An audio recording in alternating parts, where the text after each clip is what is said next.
Cell 1. In this cell, we delve into the critical concepts of elasticity, regression, and the role of offline reinforcement learning in making informed pricing decisions. Understanding these frameworks helps us navigate the complexities of demand responsiveness and strategic planning.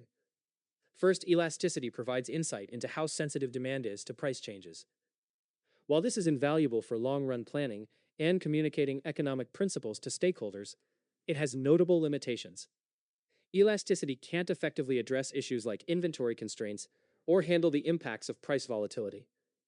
Essentially, it answers the question, what happens if I change the price, rather than offering guidance on immediate actions.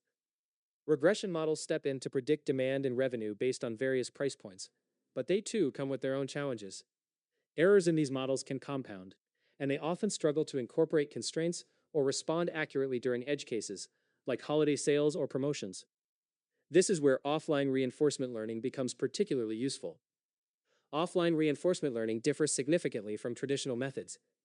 Instead of learning through trial and error in real time, it leverages historical data to derive optimal pricing strategies without direct interaction with the environment. Imagine being able to analyze past scenarios to determine which pricing approaches yielded the best results. This transition is crucial, as it shifts our focus from merely predicting outcomes to making strategic decisions based on real-world experiences. The term offline reflects the model's reliance on pre-collected datasets, avoiding live testing or experiments that can endanger margins or frustrate customers with frequent price changes. This approach helps maintain brand integrity while ensuring that pricing remains responsive yet stable, ultimately fostering customer trust. In the next cell, we will explore how these theories can be practically applied to pricing strategies, and how to implement offline reinforcement learning to harness historical data for better decision-making. This will continue to build our understanding of effective pricing in an ever-evolving market landscape. Cell 2. In this code cell, we're developing a simulation for pricing strategies using an offline bandit model. The purpose is to understand how various factors influence pricing and sales performance, which is essential for effective inventory and revenue management. The underlying mechanics involve a series of randomized processes to generate context features, which capture different market conditions, product characteristics, and temporal factors, all of which play crucial roles in determining demand. Starting with the context features, we simulate data for a substantial number of products over time. Each feature reflects varied influences on pricing and demand. For instance, we have season to represent the month, Dow for the day of the week, and comp index, which indicates the relative pricing levels of competitors. Additionally, we model latent demand and inventory levels, ensuring that our model reflects realistic conditions. As we compute expected demand, it's interesting to note how we incorporate factors like seasonality and promotions. For instance, we account for an uplift in demand during summer months and slight increases during weekends. This nuanced approach captures real-world complexities and allows us to generate a demand estimate based on different pricing actions. The function also includes a behavior policy that reflects realistic pricing decisions while allowing for exploration. By scoring potential pricing actions based on their proximity to competitor prices and previous settings, we ensure that our simulation remains grounded in plausible scenarios. The use of a softmax function to determine probabilities introduces randomness, which mimics the decision-making process in dynamic environments. Subsequently, we sample actions based on these probabilities and calculate the realized units sold, factoring in unexpected demand shocks. Notably, we compute profits while also assessing potential constraints like margin restrictions and stockout risks. These constraints ensure that our model adheres to practical limits in pricing strategies. The output consists of a data frame enriched with essential features such as price, units sold, and violations against our defined constraints. This comprehensive data will lay the foundation for the next steps, where we can analyze the results to refine our pricing strategies further and possibly implement reinforcement learning techniques to improve decision-making over time. As we move forward, this detailed output will provide invaluable insights for understanding and optimizing pricing in a competitive landscape. Cell 3. In this cell, we're setting up a framework to learn an offline pricing policy that combines both profit and constraint models. This approach is essential because it allows us to leverage historical data to make informed decisions about pricing strategies while keeping within certain operational boundaries. To begin, we define the features that will inform our pricing decisions. The chosen features include variables like seasonality, day of the week, competitive index, base demand, inventory levels, promotions, previous pricing, and unit costs. This careful selection plays a pivotal role in our model's ability to predict outcomes accurately. Our categorical features like season and promotions will be one-hot encoded, while numerical features will simply pass through the pre-processing step without alteration. Next, we conduct a train test split of our dataset. Holding back 25% of the data for testing ensures that we can fairly evaluate our model's performance against unseen data, providing an essential check against overfitting. With our training set ready, we initiate the training of multiple models, specifically tailored for different actions from our price grid. For each action, we pull the relevant subset of data and train our models using a pipeline that first preprocesses the input features and then applies a hist gradient boosting regressor. This regressor is chosen for its efficiency and ability to handle complex relationships between features. As we build models for profit and various constraint violations, it's crucial to keep in mind how these models will interact with each other.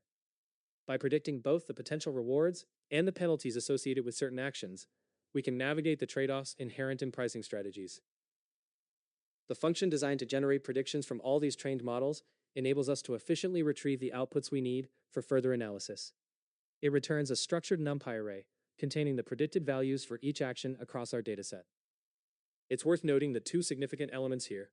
First, the leveraging of log data to train our reward and constraint models, and second, our end goal of finding the action that maximizes a penalized objective, essentially balancing profit against violations of our constraints.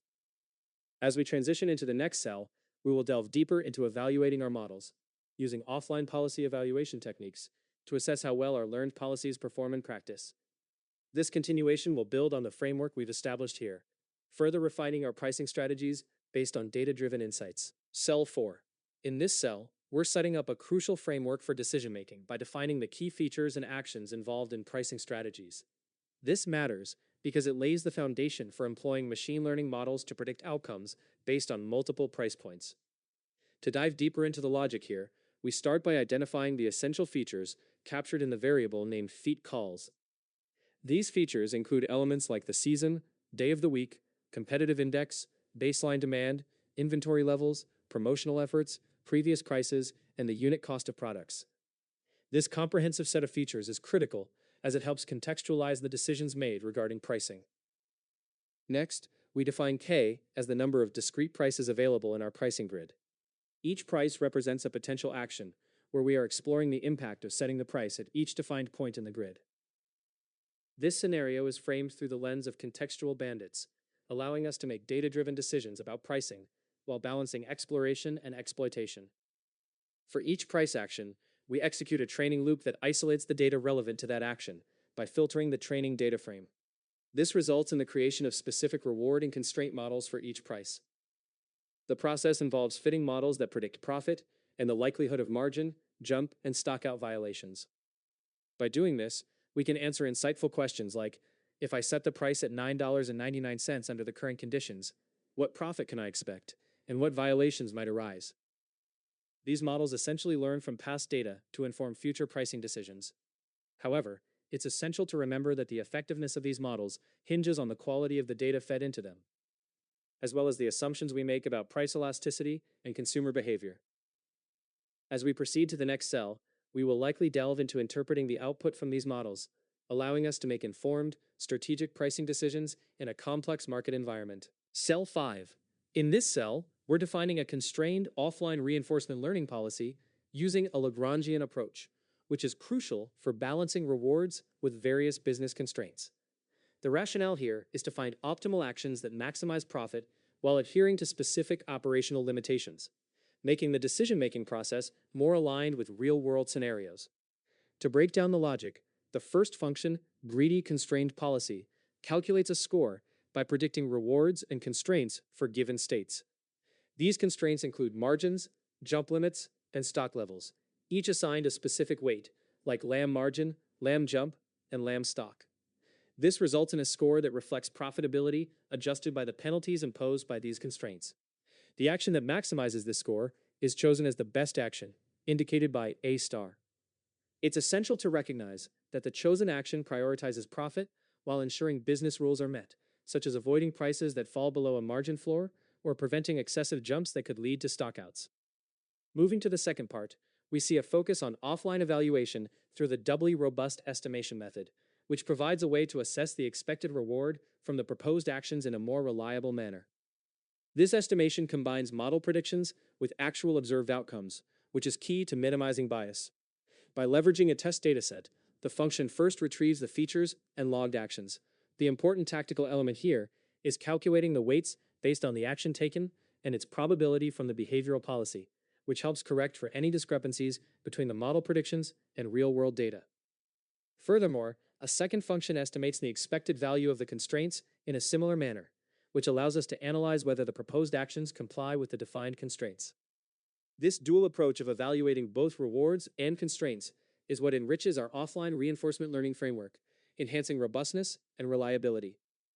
As we wrap up this exploration, the next cell will likely build upon these constrained policies and evaluation methods to perhaps simulate decision outcomes or refine the settings for optimal operation in a real or hypothetical environment.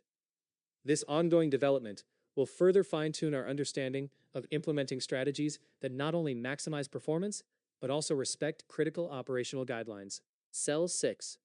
In this cell, we're diving into the process of fine-tuning our parameters, specifically lambda values, to meet certain constraints associated with our model. This step is crucial because it ensures that we achieve optimal profits while adhering to predefined limits on margin, jump, and stockout violations. We start by defining our target constraints. A margin violation of no more than 5%, a jump violation capped at 10%, and a stockout violation of 3%. The main workflow involves a grid search over a variety of lambda values for these three parameters, which allows us to explore different combinations and their impacts on both our estimated profit and the associated constraint violations. As we initiate this grid search, we loop through potential values for lambda associated with margin, jump, and stockout, conducting a greedy constrained policy optimization at each iteration. This generates a new set of actions based on the test data we're working with, which we then evaluate using a doubly robust estimation method. After obtaining these new actions, we calculate the various estimated constraint violations. Each of these estimates informs us about whether we're within the acceptable thresholds, while also giving insight into our estimated profit. The feasibility of each lambda combination is determined by whether all estimated violations fall within our preset limits. This process culminates in creating a comprehensive grid that consolidates all relevant metrics, including the specific lambda values used and whether each combination meets our feasibility criteria. As a helpful note, one should keep in mind the importance of the balance between maximized profit and adherence to constraints. The ultimate goal here is to discover the best performing policy that doesn't exceed our acceptable violation rates. Finally, we conclude this cell by extracting the top combinations that not only meet the feasibility conditions, but also yield the highest estimated profits. Moving forward, the next cell will likely build on this foundation by analyzing the results we've gathered, paving the way for deeper insights and further refinements in our approach. Cell 7. In this cell, we are looking at how a model can learn from historical pricing decisions to optimize profit while navigating risks associated with constraints. This process is crucial because it enables businesses to uncover the ideal pricing strategies that not only maximize returns, but also minimize potential pitfalls, all while adhering to operational boundaries that keep them compliant and stable. The core of this cell revolves around experimenting with various combinations of lambda parameters, specifically lamb margin, lamb jump, and lamb stock. Each combination represents a different approach to balancing profit maximization against risk management. The model starts by constructing a policy that aims to select a price point that maximizes profit, adjusted for a penalty based on constraint violations, encapsulated in the formula that integrates lambda with expected violations. As we run this analysis, we estimate the expected profit for each policy, utilizing a technique known as doubly robust off-policy evaluation. This method adds a layer of reliability, allowing us to calculate profits while considering potential violations. The model then computes expected violation rates and marks any that exceed predefined targets as infeasible. Effectively, this gives us a framework to analyze risk while pushing for maximum profitability. An important concept introduced here is the lambda variable, which acts as a penalty weight. It measures how much profit we are willing to forego to prevent a violation of our constraints. To illustrate, if we take two actions with different expected profits and violation rates, say action A and B, The profitability after considering the penalty is key. With a specific lambda value assigned, we can see how violation impacts our decision, guiding us to choose the action that best balances profit with acceptable risk. In this particular analysis, we will ultimately identify the top 10 lambda combinations that satisfy our constraints, ranked by the highest estimated profit. This ranking helps us hone in on strategies that not only work within our operational limits, but also optimize our profit potential. Looking ahead, the next cell will likely build upon these results, possibly delving into how we can implement these optimal pricing strategies in real-world scenarios, thereby transitioning from theoretical frameworks to actionable business decisions. Cell 8. In this cell, we'll be identifying the most promising operational parameters and using them to calculate potential actions, which is crucial for optimizing performance. This process allows us to fine-tune our model by focusing on the most feasible values for the parameters we're interested in, ultimately leading to a better decision-making strategy. We start by filtering our dataset to locate the row with the best feasible values for lambda, which are key variables that influence our profit margins. By sorting these rows based on the potential profit, we can easily select the top option. Here, the variables lam_m, lam_j, and lam_s are extracted from this row, representing different dimensional adjustments, margin, jump, and stock levels. Next, we employ a greedy algorithm encapsulated in the function greedy constrained policy, using our previously established feature columns. This function applies the best feasible values we've identified to generate new actions and compute a score that indicates how these actions will perform in practice. It's vital to acknowledge any assumptions here, particularly around the effectiveness of the greedy approach and the constraints we've applied, as these can significantly influence the results. Following this, we create a new data frame, test eval, where we enrich our initial dataset by adding the new actions we're generating. Prices are then recalibrated based on these actions, allowing us to observe the adjustments in price against the original logged price. The dprice column gives us a direct comparison between the new pricing strategy and what we had before, highlighting the impact of our new actions. As we lay this groundwork, we can visualize just a portion of the updated results with display, which provides insights into how our changes will manifest across the dataset. Looking ahead to the next cell, we will likely expand on this evaluation process, focusing on how these new actions further influence our overall strategy and objectives. Cell 9. In this cell, we're generating a three-dimensional scatter plot to visualize the feasibility of different penalty settings within our model. This visualization is crucial because it allows us to identify which combinations of parameters yield acceptable outcomes, helping us optimize our approach effectively. The code begins by leveraging the Plotly Express library to create a 3D scatter plot. The axes represent three key parameters: lambda margin, lambda jump, and lambda stock, which signify penalties related to various aspects of our model. Each point in this space corresponds to a combination of these parameters, and the color indicates whether a particular setting is deemed feasible or not. The size of each point correlates with the profit derived from that particular setting, providing an at-a-glance understanding of its efficacy. As we dive deeper, you'll notice that several other variables are included for hover data. When you hover over a point, it reveals additional insights, such as the profit margin and any violations related to stocks and jumps. This enhances your ability to scrutinize specific configurations and their practicality. An important aspect to highlight is the layout adjustments made to the plot. By setting specific titles and dimensions for each axis, we're ensuring clarity in what each axis represents, which aids in understanding the trade-offs between different lambda settings. Learners should take care when interpreting the scatter plot, as the feasible and non-feasible regions present a clear boundary that informs decisions on parameter selection. Looking ahead, in the next cell, we will likely delve into analyzing the implications of the feasible settings discovered in this visualization, evaluating how they can be implemented in practice. This will build upon the foundation laid here, enabling us to translate visual insights into actionable strategies. Cell 10. In this cell, we're focusing on visualizing the impact of a recent policy change on pricing decisions. This step is crucial because it allows us to compare the price adjustments recommended under the new policy with the prices that were previously logged, which can provide valuable insights into the policy's effectiveness. To achieve this, we're using Plotly Express to create a histogram that displays the distribution of price changes, represented as the difference between the new recommended prices and the logged prices. The variable we've set up to analyze this difference is referred to as dprice. By choosing 40 bins for the histogram, we can clearly see how frequently various price changes occur, which will help us identify trends and outliers in the data. Additionally, we include a vertical line in the plot at the 0 mark. This line serves as an important reference point, enabling us to quickly assess whether price changes are generally increasing or decreasing in response to the policy.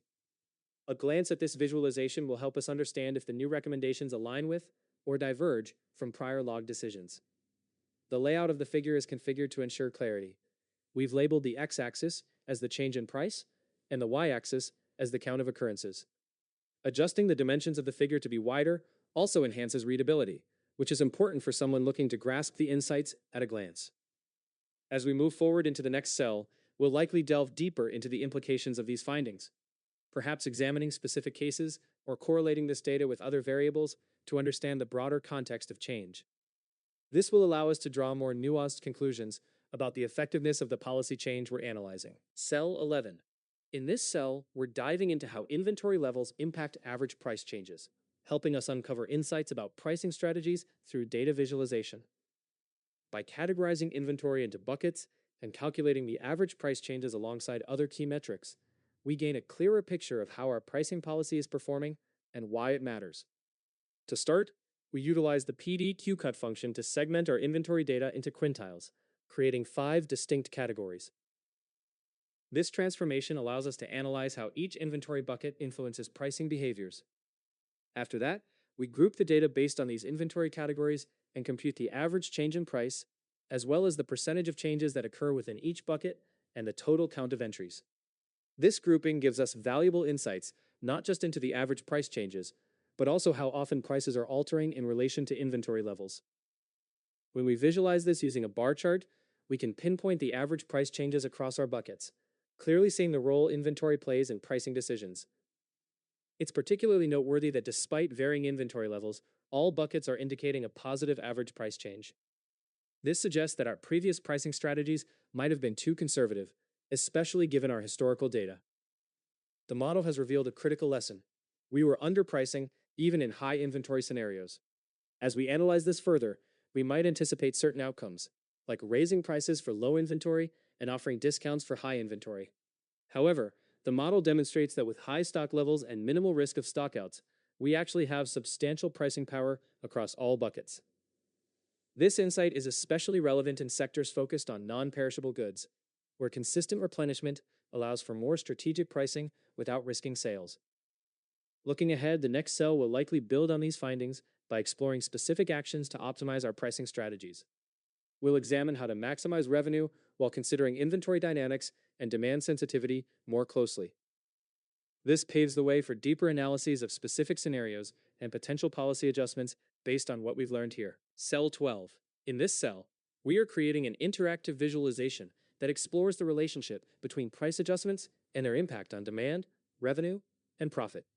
By incorporating a sample dataset, we aim to illustrate how varying the price can directly influence these crucial business metrics, helping stakeholders make informed decisions. We begin by making a random sample of our dataset, ensuring we have a manageable size for quick analysis. Using this sample, we extract baseline values for previous prices, base demand, and unit costs, which serve as our foundational data for subsequent calculations. The key variable here is the elasticity, a measure of how responsive the quantity demanded is to a change in price. In this case, we set it to -1.2 for a realistic demand estimation. The code then establishes a grid of potential price changes ranging from a decrease of $5 to an increase of $5. A dedicated function computes the expected number of units sold at each new price point, applying a constant elasticity demand model. This approach avoids nonsensical outputs, such as negative units sold, by clipping the price values to a minimum. After computing the new units sold at each price change, the code accumulates total revenue, total profit, and the number of units sold for each change. These outputs are collected into a data frame, setting the stage for our visualization. Next, we use Plotly to create an interactive figure, strategically plotting total units and total profit against the price changes. By incorporating dual y-axes, we can clearly present both metrics, enhancing user understanding. Each price slider step allows users to visualize real-time changes in demand and profit, with annotations highlighting the results of each price adjustment. As we move forward, the next cell will likely build upon this interactive model, possibly enhancing the user interface or adding further analysis to refine our understanding of pricing strategies. This sets up an engaging exploration of price sensitivity and its implications in a business context. Cell 13. In this cell, we're exploring how changes in pricing impact both total units sold and profit. This insight is crucial for businesses, as it highlights the delicate balance between raising prices and maintaining sales volume, especially in price-sensitive markets. The cell draws attention to two essential trends, depicted through a blue line representing total units sold on the left axis and a red line showing total profit on the right. When prices increase, we generally expect to sell fewer units due to the price sensitivity of customers. However, this is offset by the increased margin per unit sold, illustrating a core concept in pricing strategy. A key aspect of this analysis is the vertical dashed line, which indicates the predicted outcomes if prices were raised by a specific amount, $5 in our example. This visual aid allows for immediate comprehension of how such a price adjustment would affect sales volume and profit margins. The elasticity figure of negative 1.2 informs us that a 1% hike in price would lead to approximately a 1.2% drop in units sold.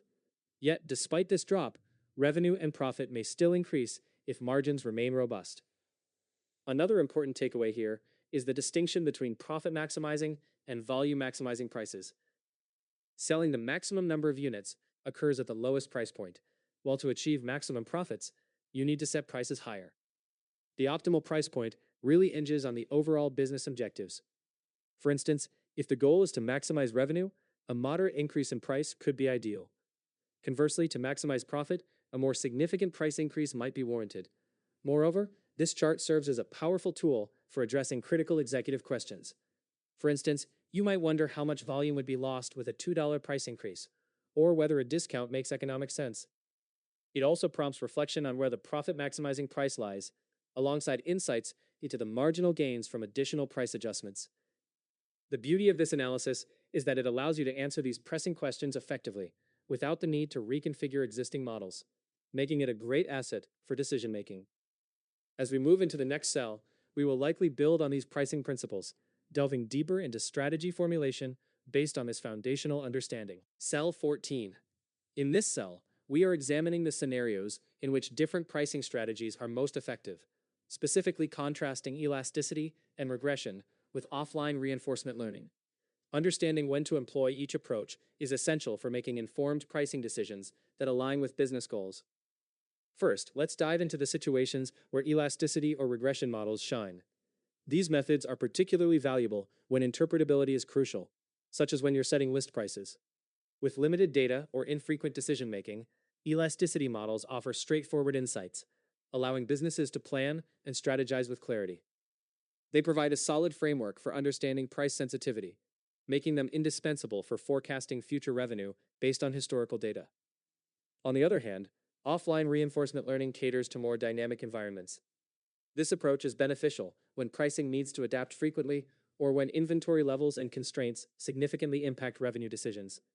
Offline RL enables teams to take decisive actions, rather than merely generating curves of potential outcomes, making it suitable for scenarios where safety is a concern, particularly when the market can't be experimented on in real time. In practice, teams often leverage a blend of these methodologies. Elasticity models are useful for initial explanations and sanity checks of pricing strategies, while forecasts play a critical role in supply chain management and planning. Offline reinforcement learning informs operational pricing decisions, ensuring that teams can react swiftly to changing circumstances. Ultimately, human oversight is essential. Individuals provide final approvals, adding a layer of judgment that's hard to replicate with algorithms alone. As we move to the next cell, we'll likely examine how these approaches can be integrated into operational workflows, enhancing their effectiveness in real-world applications. This will give us a clearer understanding of how to apply these insights in practice. Cell 15. This cell marks the conclusion of our current analysis. It's crucial because it encapsulates everything we've worked on, emphasizing the significance of our findings and how they fit into the larger context of our project. Now, stepping back, we can appreciate how every preceding cell has been guiding us towards this endpoint. Throughout our exploration, we've incrementally gathered insights, applied various methods, and examined our data closely. The final output serves as a comprehensive representation of our efforts, showcasing the results of our computations and analyses. What we've seen so far is not just a collection of numbers or statistics, but a narrative built from our data. It's important to reflect on the decisions we made along the way, how we processed information, which variables we prioritized, and the assumptions that underpinned our findings. One of the key takeaways is that each step was intentional, allowing us to build a robust understanding of our subject matter. Looking ahead, this completion doesn't signify an end, but rather an opportunity for evolution. The insights gained here can propel us into more advanced analyses or broader applications. Whether we're considering further experiments or developing new questions, the groundwork we've laid in this project will be invaluable. In the next cell, we will likely expand on these findings or explore a related area, adding even more depth to our understanding. So, let's prepare to carry this momentum forward into our next adventure in data analysis.